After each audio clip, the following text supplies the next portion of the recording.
Thank you for having me. Thank you, Mark. Captive audience. He's like, I know that part of him is really nervous.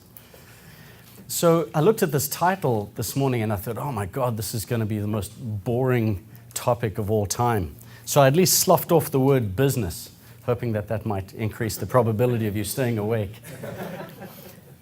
So what I want to talk about today is what I think to be, in working with Jake and Mark and thinking about what value can I add to the audience here. Looking at data and analytics and so forth. My background is in asset and investment management. My background prior to that is in the safari business. Believe me, they're related. And so when I think about what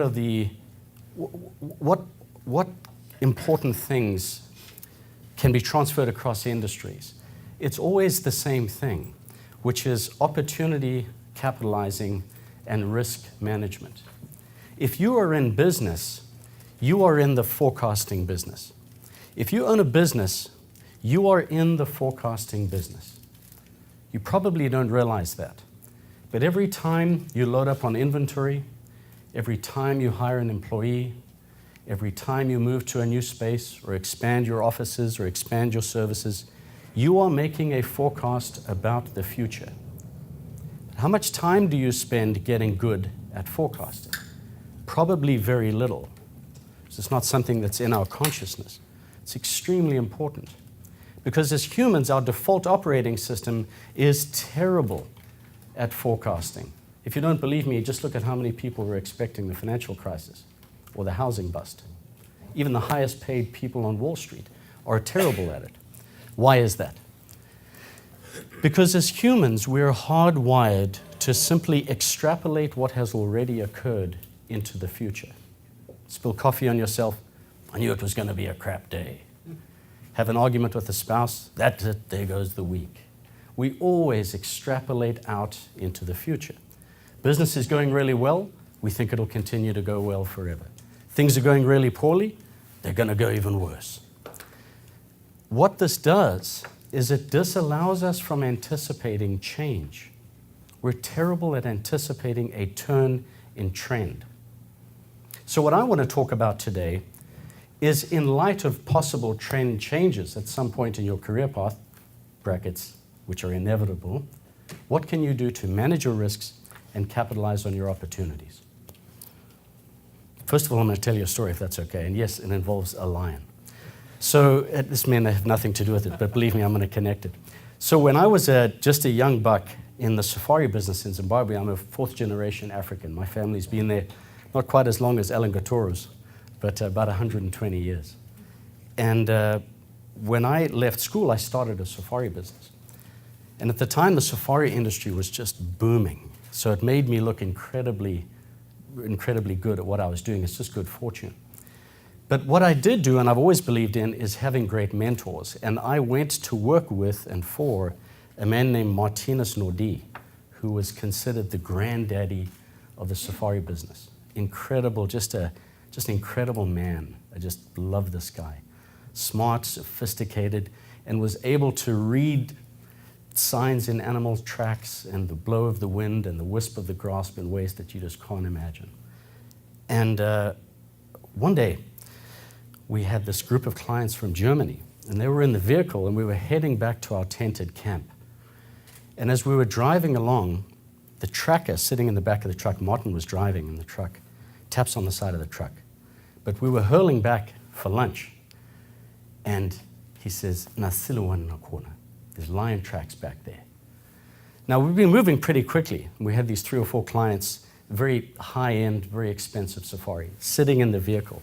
And by the time we stopped, we were probably about, I still use meters in my mind, about 60 or 70 meters away from these tracks. So Martin and I get out of the truck. We casually start strolling back to look in the tracks. Stupid mistake right out of the gates. We left the vehicle without any means of defending ourselves. No weapons. And we struck back. And the clients are standing in the back of the truck, and we're like, we'll go check these tracks out, And I'm still in awe of Martin. Oh, this is the guy, I just want to be around him. And we all look at this, and he says, yep, look at this, a bunch of lionesses. Looks like they've got cubs. There's probably about 2 or 3 of them, and they're right there. And so I'm standing there looking up, and there's this huge lioness, probably only about 30 meters away from us. And she's lying in the grass, but it's this real short, thin, wispy savanna grass. And I'm looking at her, and right next to her is an older female a little further back. And she's staring at us. If you've ever seen a lioness, maybe at a zoo, I can't tell you how much bigger they are when you remove the fence. So I'm standing there looking at the tracks, and part of me is thinking, I wonder how many haven't crossed the road yet, they're right behind us. And I can see her there, and there are these cubs bouncing around in the grass.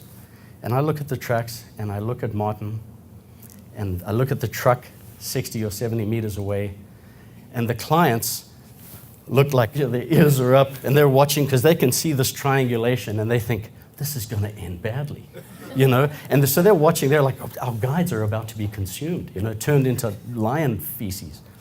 And I'm looking at this, and so right away I start running these scenarios in my head. And the golden rule is what? When you see a lion, what is the golden rule? Don't run. Yeah. Great, Brian. No, that is the theory. And what I'm going to show you today is the difference between theory and reality. So this is the experience I had, is the gap between theory and reality. I'm standing, I'm thinking, okay, well, one thing I'm not going to do is run. And she starts coming towards us like this. And she lies down in the grass. And her tail starts thrashing around, back and forth, back and forth. And I didn't know much, but I knew that meant here she comes. And the very next thought was, thank God I'm with Martin. Because he is, he's 55, 56 years old, and he's a mentor, and there's no way. And the other part is, yeah, I can take this old guy, all I have to do is beat him, that old joke. It was real. It actually went through my head. I was like, yeah, I can beat this guy. Sure, he's a friend of my dad's, but I'll explain that after the fact, And I'm thinking, well, he's not gonna, and he's thinking, well, he's not gonna, But he was closer to the vehicle, so he had at least a 2-meter head start on me. And we're looking back at the truck, and I look at him, and in a split second, he is gone. Just takes off without me. And I'm thinking, well, I'm not going to die alone, and I turn and I take off after him. But there's this, and here she comes, right at the same time. She comes, he bolts, I go with him.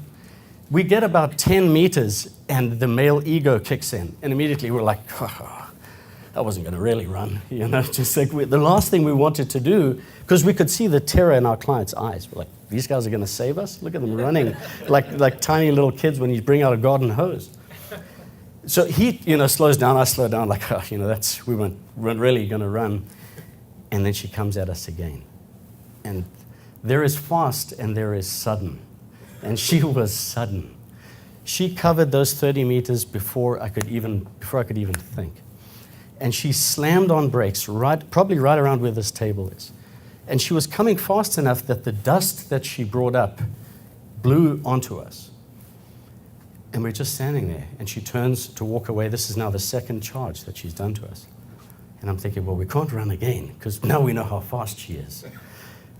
And she turns to walk back, and it's just incredible. You're walking, you ever seen them, their shoulder blades shifting like this as they walk? If you own a house cat, it's like that, except 350 pounds heavier.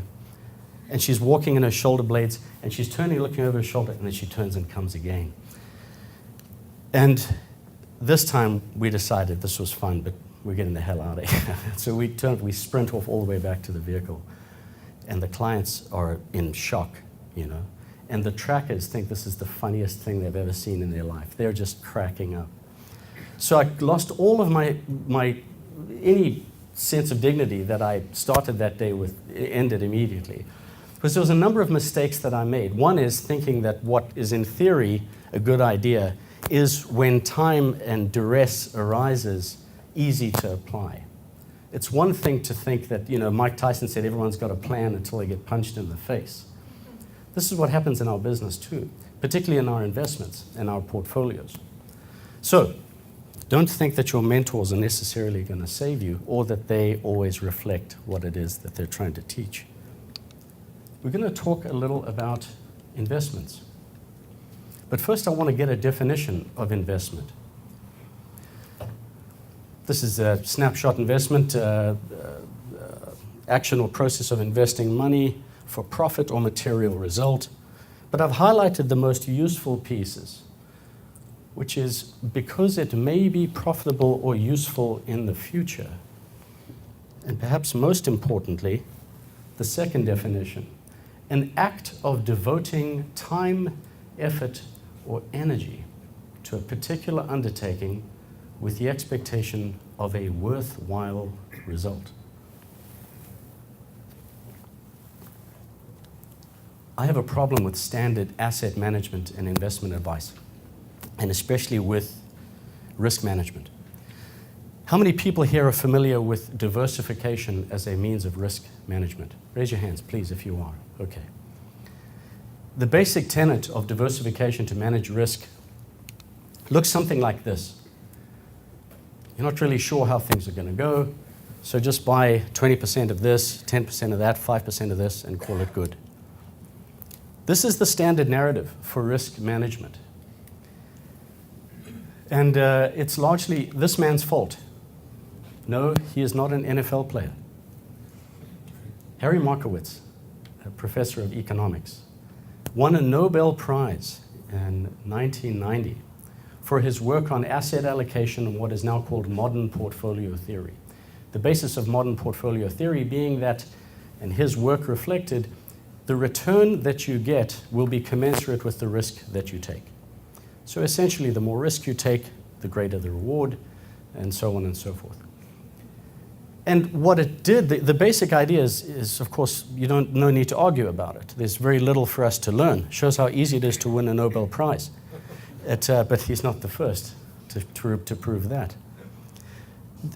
What's happened with this very basic, observationally true thing in finance has since been co-opted by the investment advisory business and sold to you as a solution. So let's go back to this pie chart. And I want to tell you that diversification for risk management is probably the most stupid, intellectually bankrupt thing you will ever be sold. How dare I say that? Let's visit the actual idea. I'm sitting here with Jack, and I say, Jack, I've got $100,000. What do I do with it? And he says, well, because we don't know, really which way things are going to go, you should own 40% in real estate and 20% in bonds, and maybe some money set aside in cash and some small caps, and call it good. Let's really think about the intellectual substructure to that idea. What they're saying is I have no accurate qualitative means of assessing the probabilities of outcomes of any of these areas. So let's take that same ignorance about, let's call this your practice, or small cap stocks. I have no means of really knowing whether or not it's going to go well or badly. So let's take that same ignorance and apply it to every sector of the economy, call it a strategy, and here's your invoice. This is pre-packaged stupidity. I mean, unless I would love the case to be made otherwise. It is a premise built on a lack of ability to ascertain risks and opportunities. And it sells trillions of dollars worth of products. It sells mutual funds, funds of funds, hedge funds, limited investment funds, so on and so on and so forth. At its premise, it reflects intellectual fragility and intellectual cowardice. And I'm here to help you bypass all of that today. Back to our non-NFL playing man. You sit down with a standard advisor of any kind, and they're going to ask you to draw up some assets. I hate being told what to do when I'm listening to a presentation. So I'm going to go ahead and tell you what to do for a moment. I'm going to ask you to think about, and grab a piece of paper, please. This is really the only way for this to be of any value to you. Does anyone need paper? I want you to think about and make just a short list of the assets, and I tab resources here too. The assets that you have, don't put a dollar amount, just what they are. I walk up to you and put a gun to your head and say, quickly, make a list of your assets. What do you generate?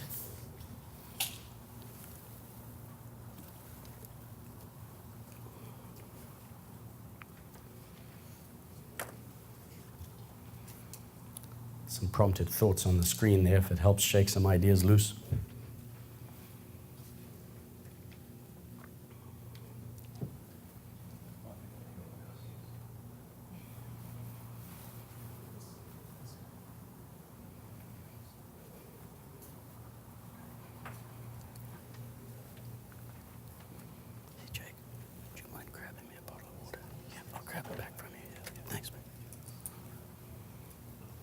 Just a quick snapshot.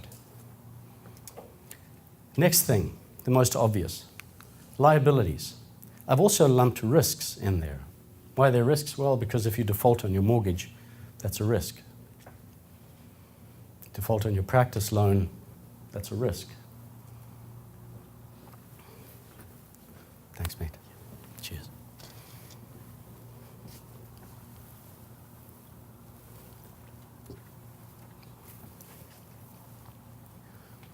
Some of the basic ones I've thrown up here. Student loans, something most people in this room are familiar with.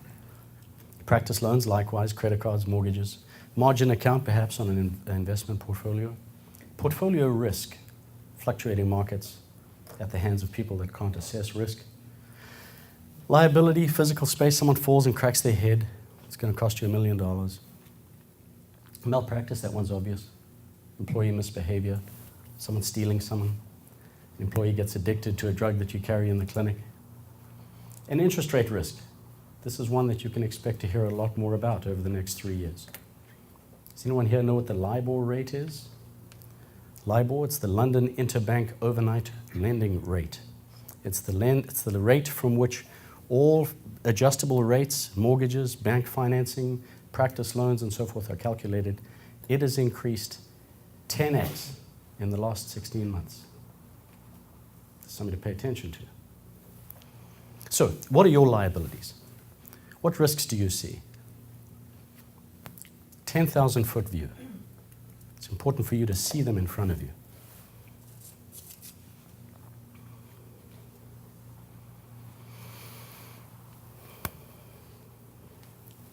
I talked at the beginning here about how it is that I can add value to you. And I want to show you, anyone here just willing to, because I think a small enough group that we can ask this of ourselves, is anyone willing to raise their hand and share an asset they have? Don't put a dollar figure, don't put how much of it you own, just an asset. Just for an example. Thank you. My house. Your house, great. Who else has an asset? Okay. Stocks, great. IRA, great. Liabilities or risks, share one. Sorry? Practice loan, student loan? Anything else? Health. Health, nice. Anyone else got any liabilities, risks? Okay. I think we get the concept. What I'm going to show you is risks that are so large that some of them will destroy 50% of your business in 15 minutes. I'm going to show you assets that will generate tens of millions of dollars for you. And they are hiding in plain sight. Let's go back to an investment. There are essentially two ways for us to categorize something as an investment. It will either pay you today in terms of yield, or it will pay you tomorrow in terms of yield or capital gain, meaning that it appreciates in value. That's really it. And it's for this reason that your home is not an investment. I know mortgage brokers will tell you otherwise because they're getting paid money to sell you money. They have to tell you that your home is an investment. Your home doesn't pay you today, and it's not going to pay you tomorrow. Oh, but it's going to be worth more in 20 years' time. Yes, and you're going to use it to sell and buy another equally overpriced property with that money. Home is not an investment. So what is an investment? What about your expertise? What sort of an asset is that? Dr. Aaron Nicholas, you've been practicing for how long? 30 years. Let's assume that he, for the course of the last 20 years, has done $1 million a year. That is a $20 million asset. $20 million asset. I'm not talking about the building, not talking about the leverage force multiplying factor of having multiple practices or associate doctors that work for you? What's that worth? What is your knowledge base worth? How are you leveraging that? How are you enhancing and protecting that asset? How much attention are you paying to crafting its edge? How many people were here for Dr. Nicholas's presentation yesterday? Well, if I were American, I would say give yourself a round of applause, but it always strikes me as the strangest thing you could ever do. But the point is that and I love America, I'm lucky to be here, don't get me wrong. But that is exactly what I'm talking about, sharpening the saw, as Stephen Covey calls it. Talk about assets. What's the ROI on a great spouse? What's that worth? I can tell you what, do it wrong and you find out pretty quickly. What's the value of an employee? Some people refer to the employees as expenses. I'm telling you, you're doing it wrong. Employees are some of the most powerful force multiplying investments you can make. And that doesn't mean hiring them. Hiring them is the first part. Investing in them is the part that makes them that much more valuable to you. I have employees that are so good, don't even have to talk to them. Of course I do, because I have to tell them how good they are. What about your relationships? What are your relationships worth? Only everything. Where else do we find meaning except in our relationships? How much time are we putting into cultivating those? What sort of investments are we making in that? In the investment world, investors are cursed with selling their winners and adding to their losers. It's really funny to watch. And it's really easy to take their money away from them.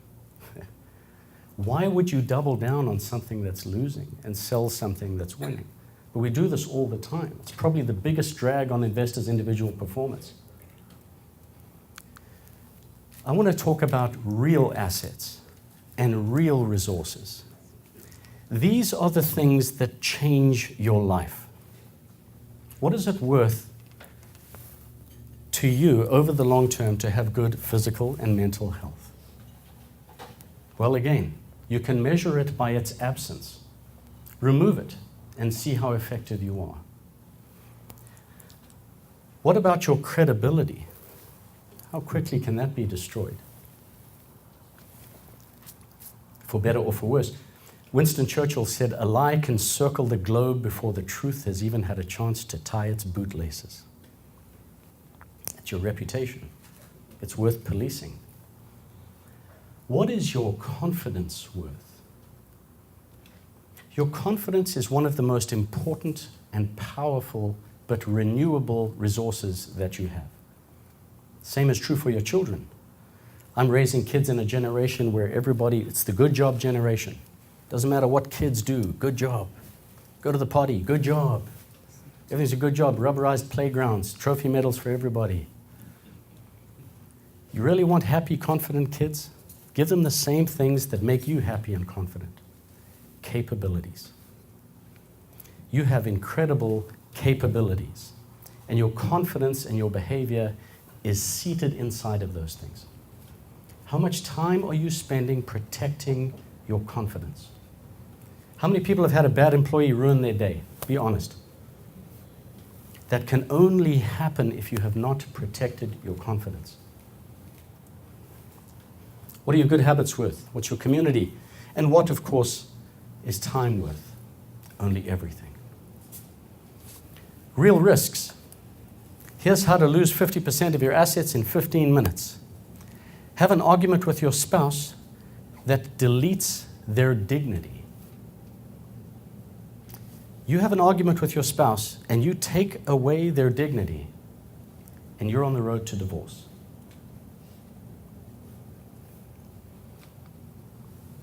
What about drug use? Opioids? How do we wash away feeling our low self-esteem with drugs and alcohol? 23% of dentists will be divorced by the end of this year.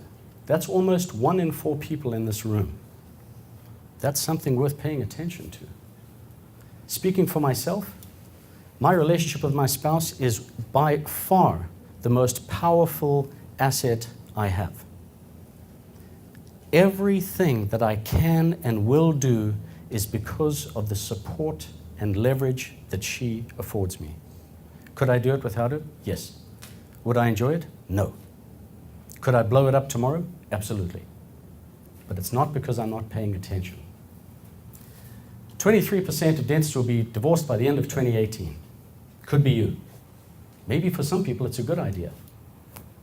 Might be a good move. Some investments do need to be sold. Drug use. The standard populace in the United States has a drug addiction rate of 10 to 12%.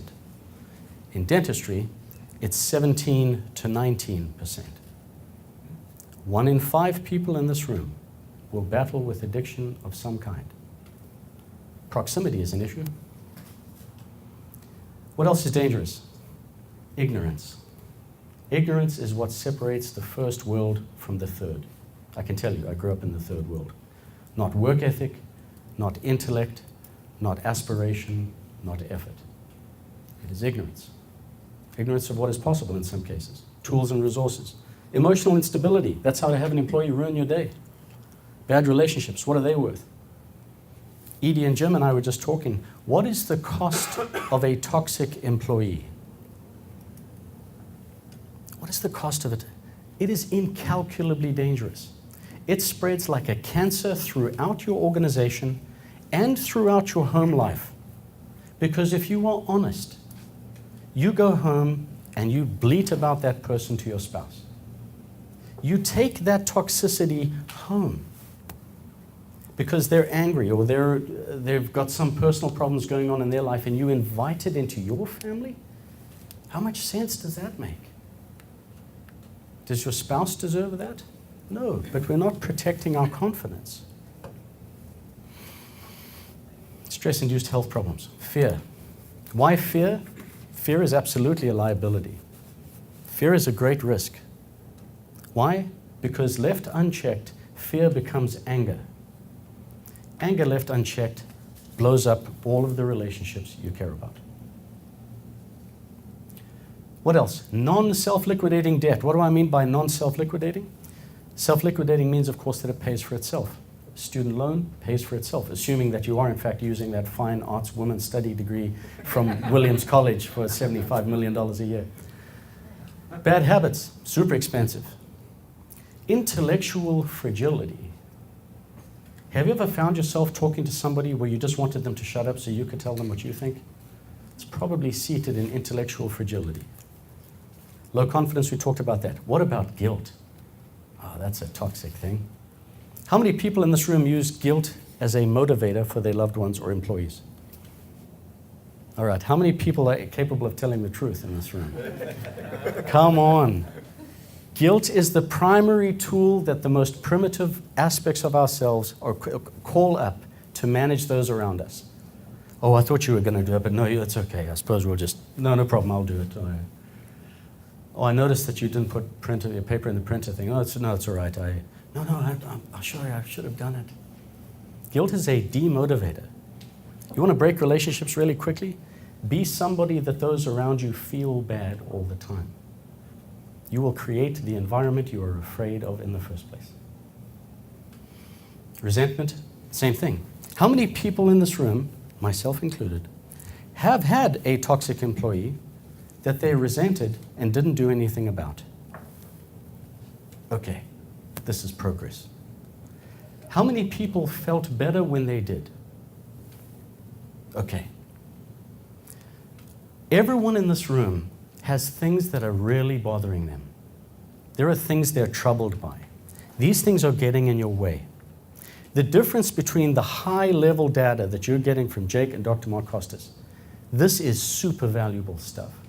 And here's the really good news about it. It has measurable inputs and measurable outcomes. And the really great news about this stuff that they're teaching and that you're going to learn today, Other people can do it for you. Other people can manage your margins. Other people can police your inventory. Other people can manage your staff. This is all you, baby. This is all you. Nobody else can do this work for you. We have aspects of our future that we know are coming. You know you're a stick of butter away from a heart attack. You know that person is going to get fired. You know that employee is going to steal from you. And you're putting it off.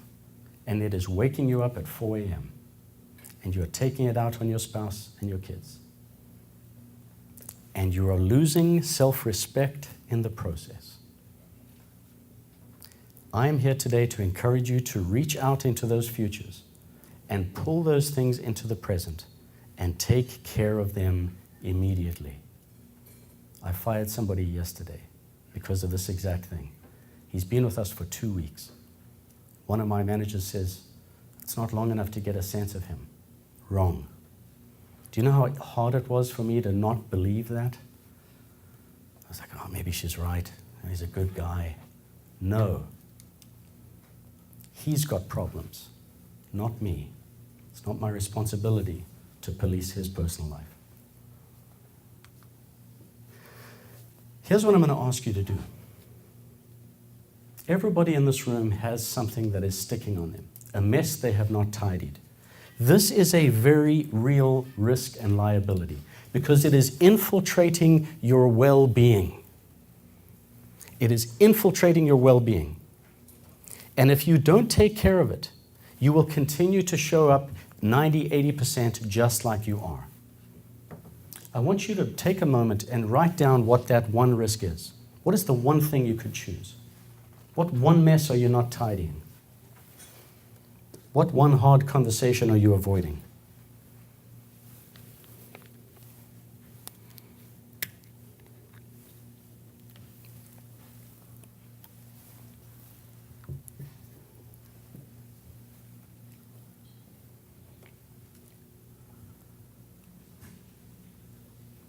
Second question, how long is this likely to continue?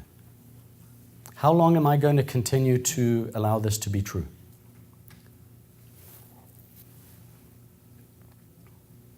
How long am I going to participate in my own misery? How long will I allow that misery to cascade over those I love and those that feed me, which your employees do, by the way?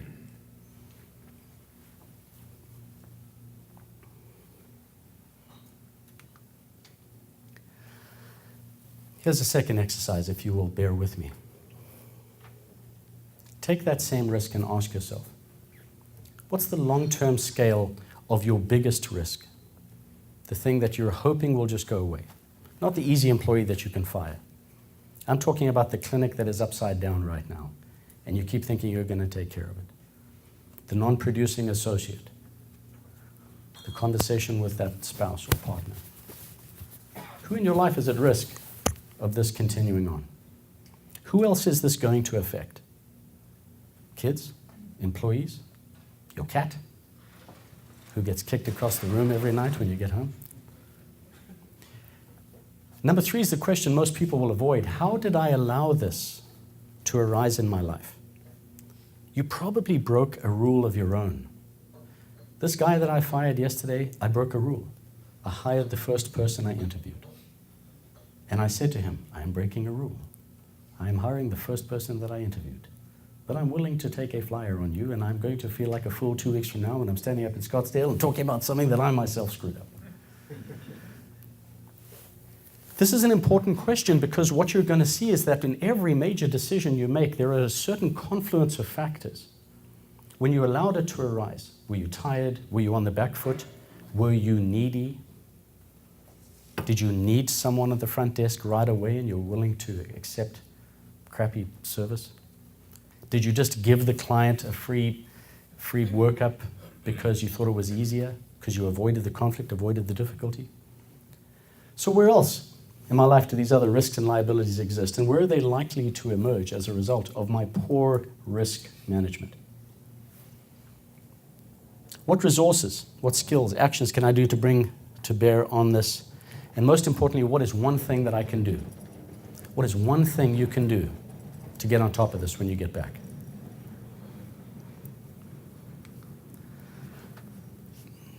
Assets. What asset or resource am I actively ignoring? What am I failing to capitalize on, maximize, or taking for granted? Could it be a spouse? Could it be a business partner that is grinding out 1,000 hours to your one? Could it be a kid that says, Dad, can you? How long is this likely to remain an asset or a resource to me, given my current management of it? You get to decide. It's entirely up to you. Keep things as you are if you like. You can keep things as they are and think that maybe owning some more real estate is going to make a difference to your life. Or a little more small cap exposure. Or I've heard that emerging markets are doing really well.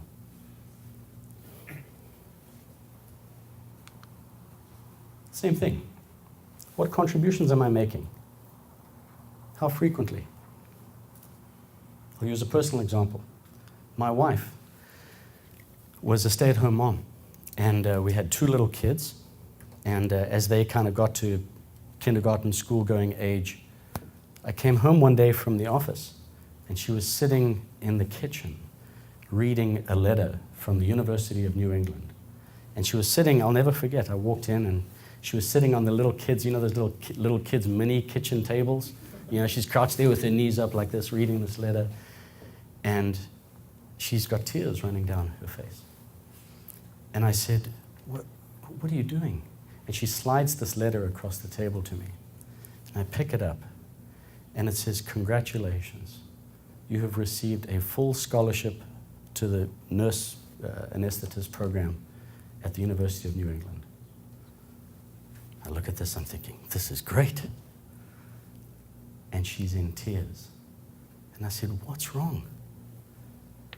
And she says, I don't want to be a nurse. And I said, what do you want to do? She said, I want to be a veterinarian. And I looked at her, and I said, then be a veterinarian. And I tore the letter up. And she looked up at me with tears running down her face. And she said, okay. And she got up, and she became a veterinarian. How much of our time is us wanting permission? We just want permission. We want someone else to say, I see you. I've got you. That asset has created things in my life. That gift that I gave her, that permission, has caused an explosion of new relationships and opportunities in my life. I now own a veterinary practice. How did that happen? What a great business it is. It's trapped in the 1950s. People do house calls. It's amazing. We're turning this whole industry upside down. I have met so many amazing people. I've traveled to different conferences. I've lived in different places, all because I tore up that letter and backed and doubled down and leveraged up the most important relationship in my life. I also, unfortunately, fed an addict who loves to work, and she has all the opportunity that she can get dealing with animals. That's a problem. That's a liability. This is the difference that's made in our lives when we invest in the right places. The capital that you have as a dentist alone, we talked about Dr. Aaron Nicholas just as an example. How many people feel like what they should do is probably start buying rental properties, especially now, this late in the business cycle? How many people have considered it or done so in the last couple of years? Sure. How many rental properties are you going to need to own to create an asset that is worth, in this example, $20 million? I'm going to show you something. You think you're a dentist, but you solve problems. That's really what you're in. You think you're a dentist, but you're actually in the information business.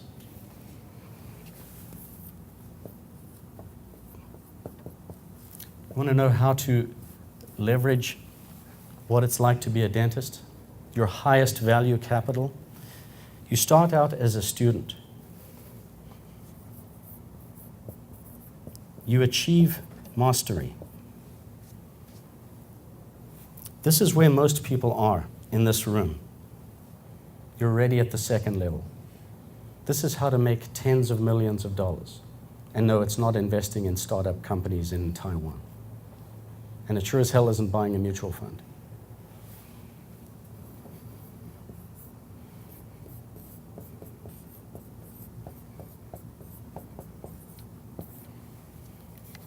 That is your ascension ladder. Dr. Mark Costas is an example of it. He's changing people's lives by teaching. Who can you teach in your practice? Start with a technician. Start with a hygienist. Then move on to an associate. Then teach your bookkeeper. Their job is to measure. They don't know the difference between what's important and what's not. Teach them. Then buy another practice and teach them, and so on and so on. You think that what you do is fix teeth. You don't. That's a very small part of your work. I realize that it accounts for 90% of your time, but I can assure you it's 10% of your value. Knowing what to do is worth tenfold what being able to do it is. How do we know that? Because we can hire people to do it that we have taught. Does that make sense to everybody? Because we can hire them to do stuff for us. This is your ascension. This is turning an interest into an asset, into a limitless source of risk-free or risk-managed income and investment return. And you keep doing what you're being taught here, and this is the path you're on. I have one more request of you. I would like you to write down these 7 words. Thank you for indulging me. The first word is feel. Like you still have a choice. Feel like you still have a choice. Your mileage may vary,